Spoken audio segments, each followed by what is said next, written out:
నీకు ఏ ప్రీతి కలిగించునో నీకు ఇవి ఇష్టంగా ఉంటాయో ఉండవో. ఎందుకంటే మనం తెచ్చిన పువ్వులు చూడ్డాయన, ఆయన పువ్వులు ఎక్కడి నుంచి వచ్చే మూలంలో కడతాడు ఆయన. మూల గణపతి, మూలాధార గణపతి. నాకు తెలుసు నువ్వు ఎక్కడ పట్టుకొచ్చావు అని. ఈ పుణ్యం అంతా ఎవడి ఇంటి ముందు పూలు కోసావు వాడికి వెళ్ళిపోతుంది. శ్రీమద్ రమారమణ గోవిందో హరి.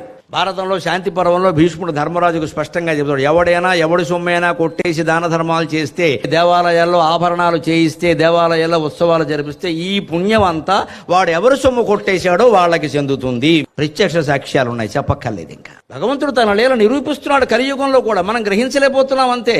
ఎలాగోలా సంపాదించిన దేవుడికి ఎలా సంపాదించావనేది ముఖ్యం. దేవుడు పెట్టకపోయినా పర్వాలేదు, నువ్వు గుడి కట్టకపోయినా పర్వాలేదు, నీ బతుకంతా ఓ దేవాలయం చేసుకో, నీ బతుకంతా పవిత్రంగా గడుపు. నువ్వే దేవుడు అయ్యా. స్పష్టంగా నువ్వు గడి కట్టేది ఏమిటి? నువ్వే దేవుడివి. You are the god. మన ప్రవర్తన, మన శీలం, మన సత్ప్రవర్తన, మన ఆలోచన విధానం అది ఆలోచించుకోవాలి.